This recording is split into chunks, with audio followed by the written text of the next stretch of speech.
Hello and welcome to this lecture, which is lecture 14 in the SWK 1008 Social Work Theories and Methods module at the University of Northampton. In this particular lecture I'm going to be looking at problem solving, revisiting that using Neil Thompson's 10-step problem solving approach.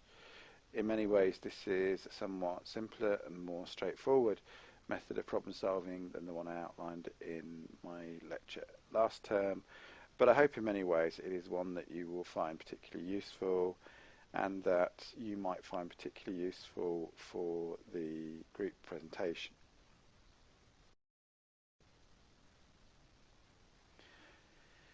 Now Thompson lays out this book in his book called People Solutions.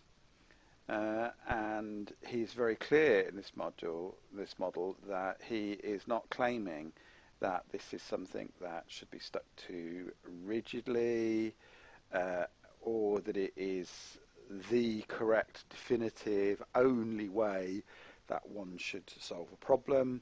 He is simply saying that based on the research that he's looked into and based upon his own personal experience, this is a useful set of guidelines for practice.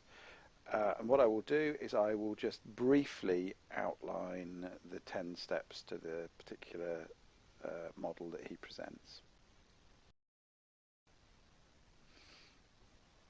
So we'll start by looking at the first 5 steps very briefly, and then I'll go into a few more details on some of these a bit later on in the lecture. The first step is information gathering.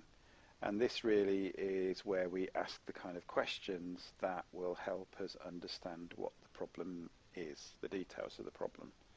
Part 2 is analysis and problem definition. And so what we're looking at here is to try and pull that information we've gathered about the problem and to make sense of it and to define the problem in a solvable and a useful and a respectful way. Step 3 is about the identification of strengths and opportunities.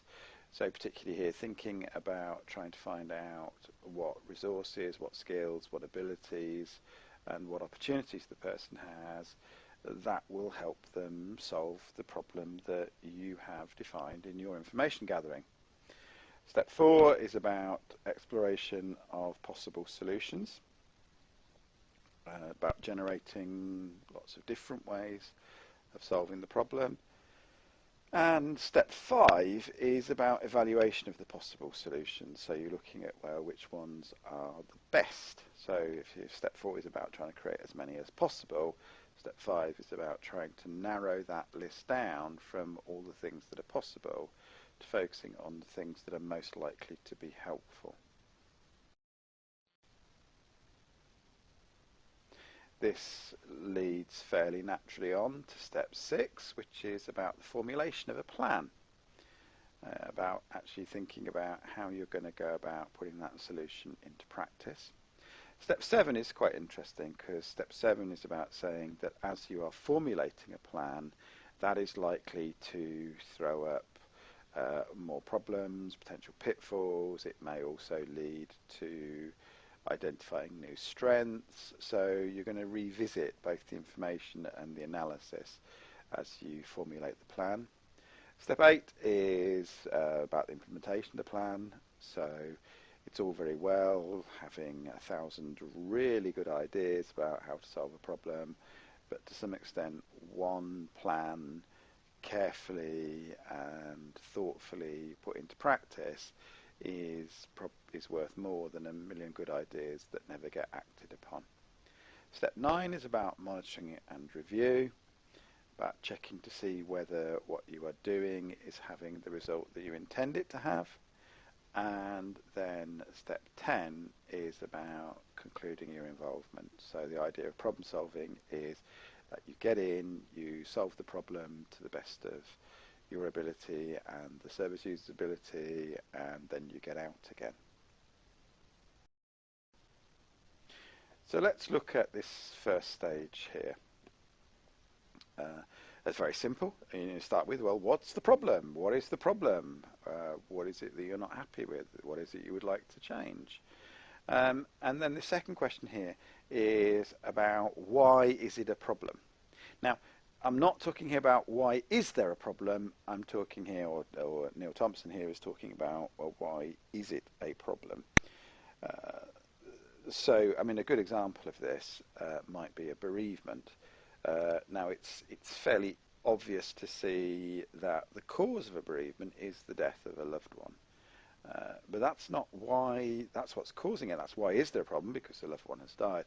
But why is that a problem? And the problem is because the person might be overwhelmed with very strong emotions, or the person might have lost an important part of their support network, or the person might be struggling to adjust with their new identity from the changed relationships caused by the bereavement.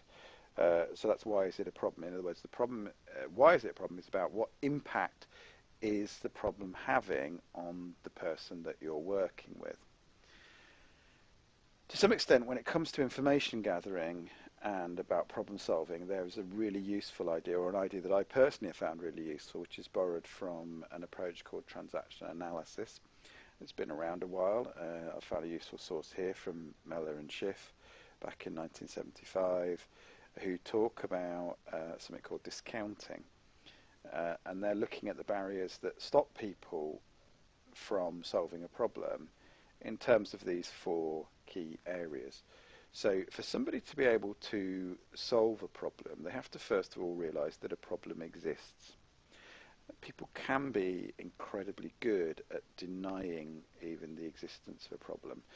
There are examples where people have had really quite large tumours and somehow they've managed to deny to themselves these tumours exist. There are people who conceal pregnancy from themselves. They didn't realise they were pregnant and they had all the signs, but they just somehow didn't put the two and two together to acknowledge that a problem exists. Someone who drinks quite heavily may completely fail to see that that their drinking and the harm connected to their drinking is a problem at all. Secondly, somebody can deny the significance of a problem. They can see that a problem exists, but they say, "Oh, it's nothing major. Yeah, I drink too much, or yeah, I lose my temper a bit too much, or yeah, I realise I'm not keeping on top of things in the way that I should. But it's all right. It's not a problem. It'll go away. It's okay." And they're really denying the significance of the problem. Sometimes people will accept that a problem exists and accept that it's significant, but they'll say, "Oh, there's nothing I can do about it." So if someone is significantly overweight and is eating to a point that's really starting to damage their health, they might say, "Oh, yeah, but I can't help it. That's just the way I am. I can't control myself." Addictions are often used in this paper. People say, "Oh, I can't help it. I'm an addict. I'm addicted to this. There's nothing I can do about it. It's just how I am. It's my genes, my genetics. I can't do anything about that." And there are lots of ways in which people can define the problem as insolvable.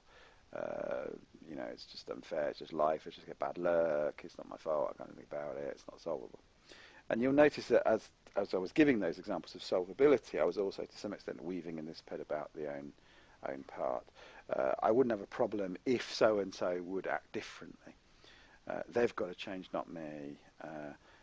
Yeah, all right, I'm struggling, but it's all because my tutors don't explain things to me properly. And if they would change, if they would explain things better, I wouldn't have a problem. Or, if my partner would just do what I asked them to do, then I wouldn't have a problem. They've got to change, and this, it's nothing to do with me.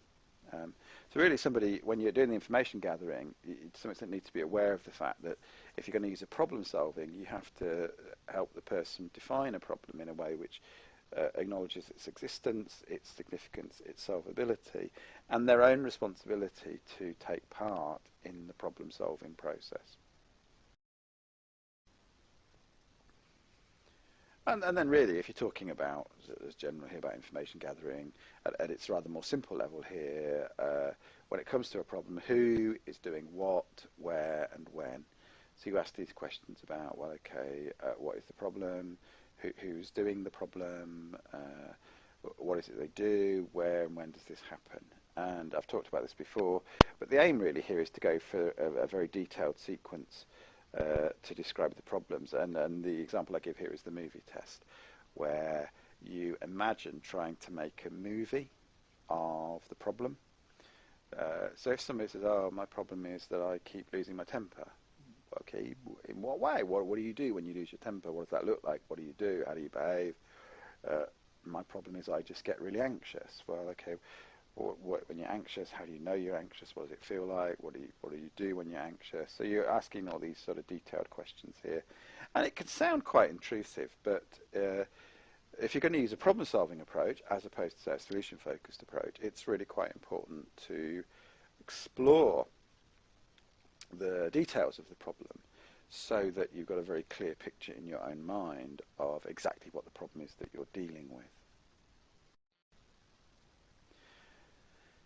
Then you've got to move on in Thompson's model to analysis and problem definition. And a useful kind of start point for this is that a problem is only a problem if there's a solution, otherwise it's a fact of life. So again, returning to the example that I gave earlier about a bereavement, if you're talking about a bereavement as in the loss of somebody that was significant in your life, you can't actually solve that. Death is final. The person is not coming back, and the person that is in bereavement is going to have to find a way of moving forward from that.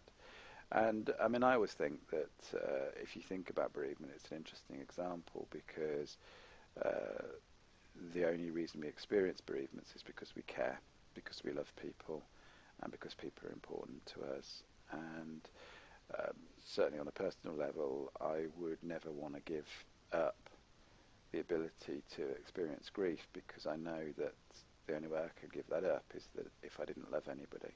That just seems like way too high a price to pay. But actually the problem that comes with that is often one of dealing with the very powerful emotions we feel, and with adjusting to the challenges of life while we work through that bereavement process. And those are solvable. Those are things that we can do something about. So we may not be able to affect the trigger itself, but we can do something about it. Again, I'll give you another example here, which would be, say, diagnosis of a serious medical condition. Well, we've got that medical condition. It's not going away. We can't solve that bit of the equation, but maybe we can deal with how we're going to respond to potential treatment, how we're going to respond to the choices we have to make about the way we live with that condition.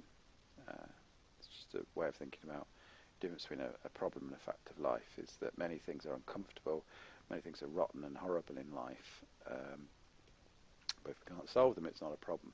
Problems are there because we can do something about them. A useful little example I give here is the difference between problems of and problems for.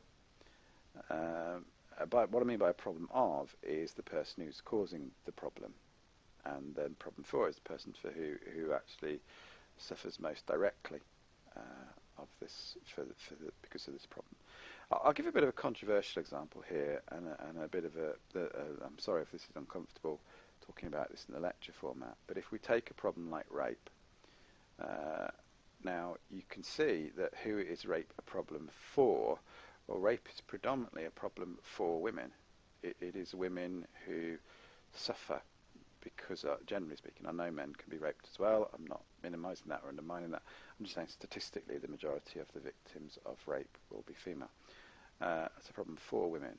But it's a problem of men.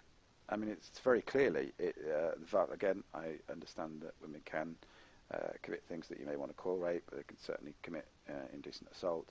But I'm saying predominantly here. So please forgive me if I'm being a bit kind of biased in my summary of this. But it's fairly clear that the vast majority of rape is caused by men. Not saying all men, but just men. And that's quite an extreme example, but hopefully that makes the point about the difference between a problem of and a problem for.